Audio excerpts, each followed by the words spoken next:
Hello friends, आज आपण लक्षामध्ये घेणार आहोत लेक्चर नंबर 15. आपण चॅप्टर शिकतोय halogen derivative of alkane and Areen. त्यामधला टॉपिक आहे reactions of alkyl halide.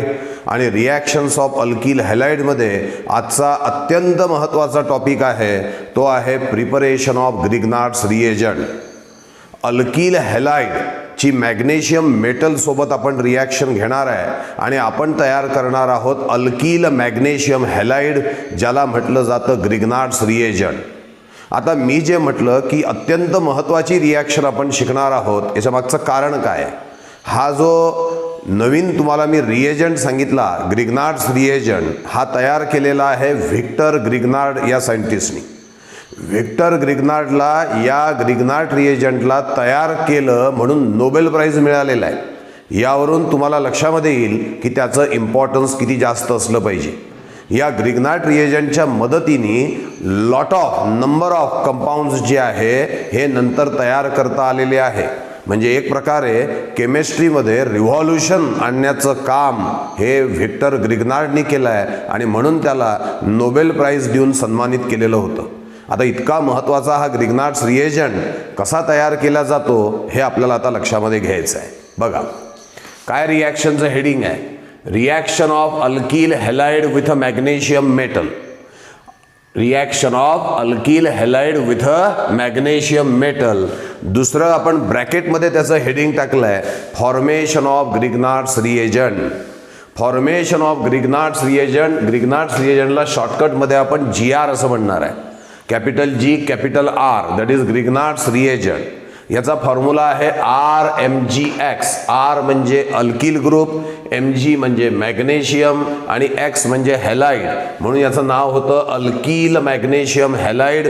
That is Grignard's reagent. तयार केला व्हिक्टर ग्रिग्नार्डनी. कसा तयार केला बघा, त्यांनी घेतला RX म्हणजे कोण? Alkyl halide. Alkyl halide when reflux with magnesium metal in presence of pure and dry ether, then we get RMgX, that is alkyl magnesium halide, which is called as Grignard's reagent. तुम्हाला जर का विचारली define Grignard reagent, मग तुम्ही definition काय सांगाल? Alkyl halide when reflux with magnesium metal in presence of pure and dry ether, then we get alkyl magnesium halide. This alkyl magnesium halide is called as Grignard's reagent. इतकी सहज आणि साधी सोपी पद्धती आहे ग्रिग्नार्ड रिएजंट तयार करण्याची, पण याचा जो यूज आहे तो व्हर्साटाईल आहे, मोठ्या प्रमाणावर आहे, विविध ठिकाणी तो वापरला जातो. हे आपल्याला पुढे जसं जसं एक एक चॅप्टर आपण ऑर्गॅनिक केमिस्ट्रीमध्ये बघू तेव्हा तुम्हाला लक्षामध्ये निश्चितपणे येईल. एक पर्टिक्युलर रिॲक्शन आपण घेतलेली आहे C2H5Br म्हणजे इथिल ब्रोमाइड. त्याची रिॲक्शन घेतली आपण मॅग्नेशियम मेटल सोबत. या दोघांना रिफ्लक्स केला आपण. रिफ्लक्सचा अर्थ काय, तर यांना स्ट्रॉंग हिटिंग केलं till they get converted into vapour state. Very strong heating in round bottom flask. आणि मग त्यांना स्ट्रॉंग हिट केलं कोणाच्या प्रेझेन्समध्ये? प्युअर अँड ड्राय इथरच्या प्रेझेन्समध्ये. मग आपल्याला मिळाला C2H5MgBr. म्हणजे जणू काही हा Mg मध्ये जाऊन बसतो. C2H5MgBr ethyl magnesium bromide, that is Grignard's reagent. This is about the preparation of Grignard's reagent. आता ग्रिग्नार्ड्स रिएजंटचे काही इम्पॉर्टंट पॉईंट्स जे आहेत ते आपल्याला एक एक करत लक्षामध्ये घ्यायचे आहेत. सगळ्यात पहिला आणि इम्पॉर्टंट पॉईंट म्हणजे काय? आताच आपण सांगितलं की ग्रिग्नार्ड्स रिएजंटला आपण अल्कील मॅग्नेशियम हॅलाइड असं म्हणत असतो. हा जो अल्कील मॅग्नेशियम हॅलाइड आहे, it is a type of a organometallic compound. Now what is organometallic compound? It is the compound in which metal atom is directly attached to carbon of the alkyl group.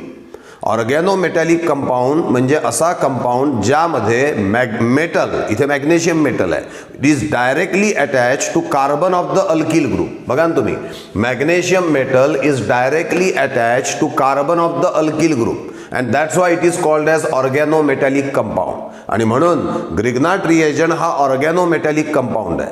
तुम्हाला ज्या ज्या कंपाऊंडमध्ये असं दिसेल की metal हा directly attach to carbon of the alkyl group आहे, त्याला तुम्ही ऑर्गॅनोमेटॅलिक कंपाऊंड असं म्हणू शकणार आहात.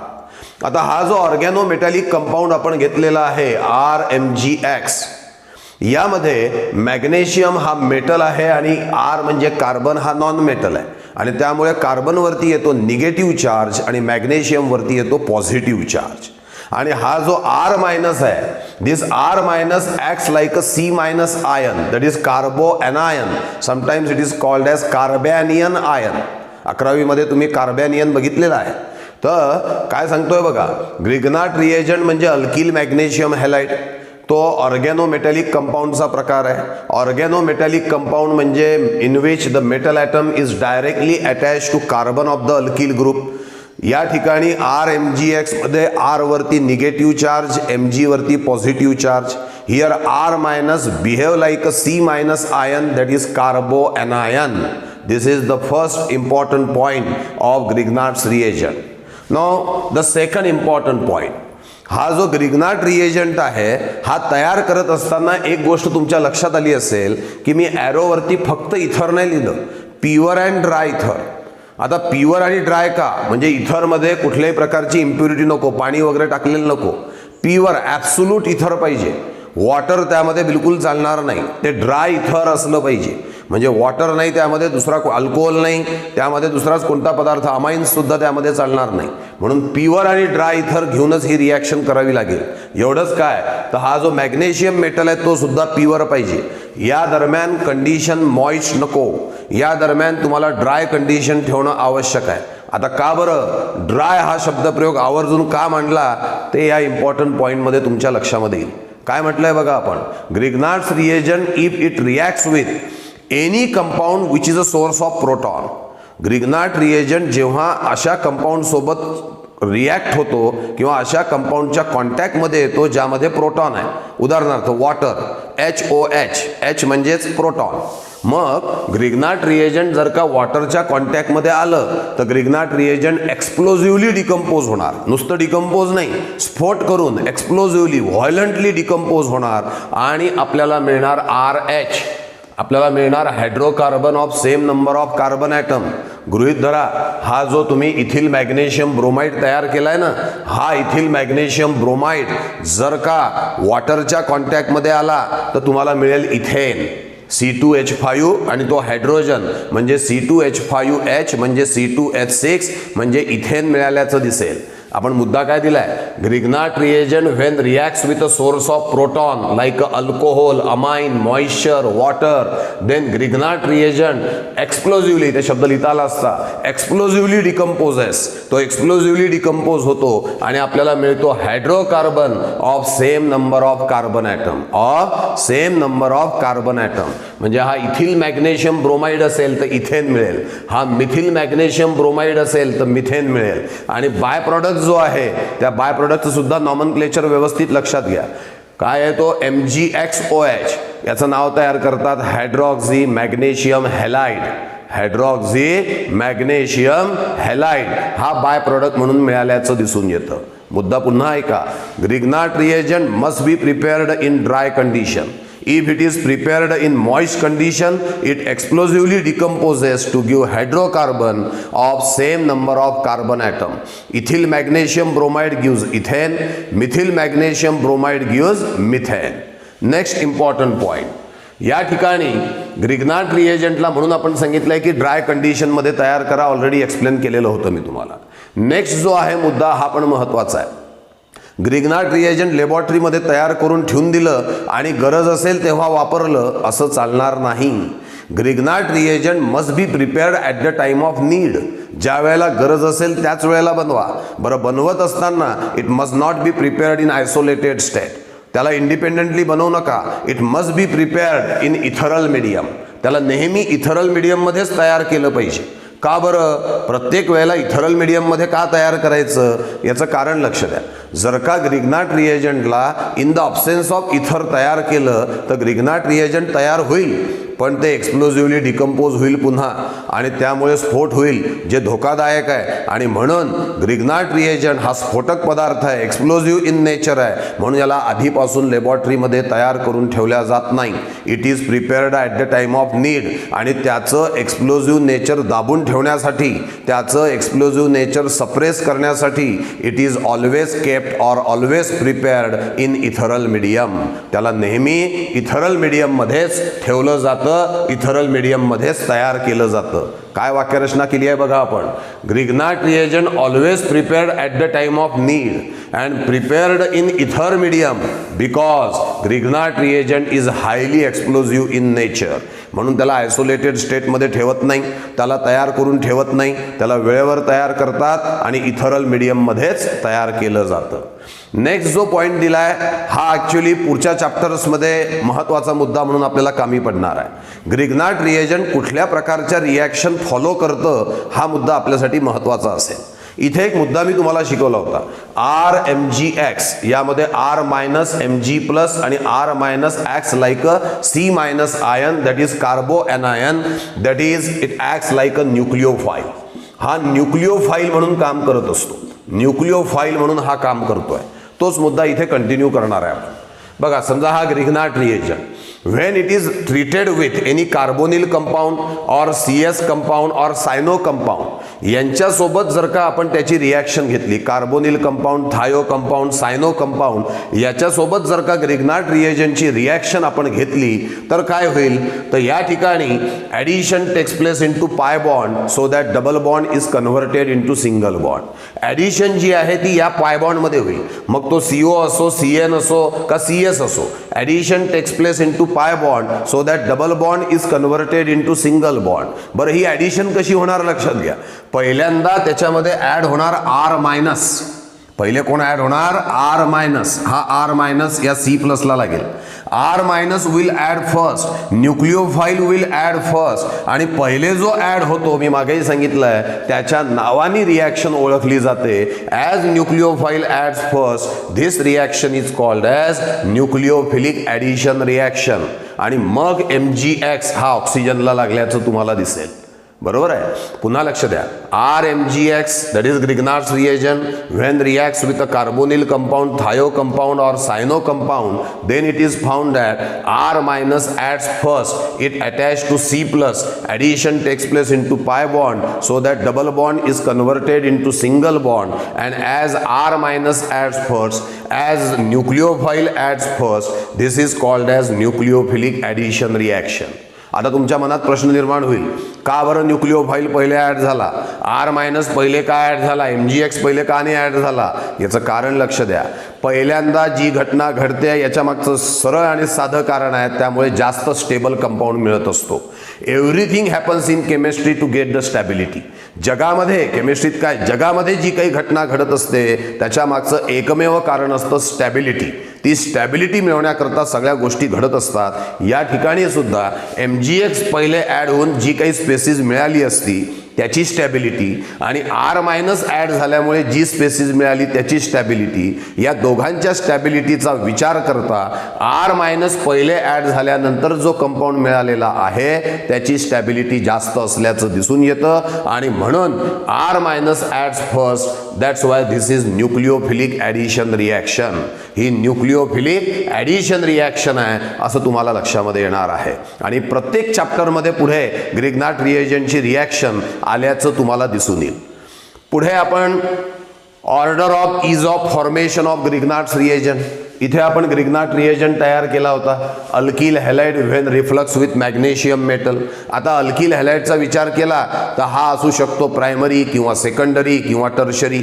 मग कुठला अल्किल हॅलाइड हा बेस्ट आहे ग्रिग्नाट रिएजंट तयार करण्यासाठी? तर ग्रिग्नाट रिएजंट तयार करण्यासाठी बेस्ट अल्किल हॅलाइड आहे प्रायमरी, थोडा कमी सेकंडरी आणि सगळ्यात कमी टर्शरी. खरं पाहिलं तर टर्शरी अल्किल हॅलाइड ग्रिग्नाट रिएजंटच्या प्रिपरेशनसाठी वापरल्या जात नाही, कारण टर्शरी अल्किल हॅलाइडचं नेहमीच रडगाणं आहे की तो ती रिॲक्शन करण्याच्या ऐवजी एलिमिनेशन रिॲक्शन करतो आणि अल्किन देत असतो. आणि म्हणून आपण इथे दिलं आहे बघा की primary, secondary, tertiary. Tertiary alkyl halide generally not used as tertiary alkyl halide undergoes elimination reaction instead of undergoing the formation of Grignard reagent. मग order of alkyl halide for the preparation of Grignard reagent काय आहे? Primary, secondary, tertiary. त्यातही टर्शरीला दुर्लक्षित करा, त्याचा उपयोग ग्रिग्नाट रिएजंटसाठी करू नका. दुसरा अजून एक मुद्दा मांडता येईल की तुम्ही इथे मी ब्रोमिन वापरलाय, C2H5Cl पण वापरता येईल, C2H5Br आपण वापरलाय, C2H5I पण वापरता येईल. मग या तिघांपैकी कोण लवकर ग्रिग्नाट रिएजंट देईल? तिघही जण ग्रिग्नाट रिएजंट देतील. C2H5Cl, C2H5Br, C2H5I सुद्धा.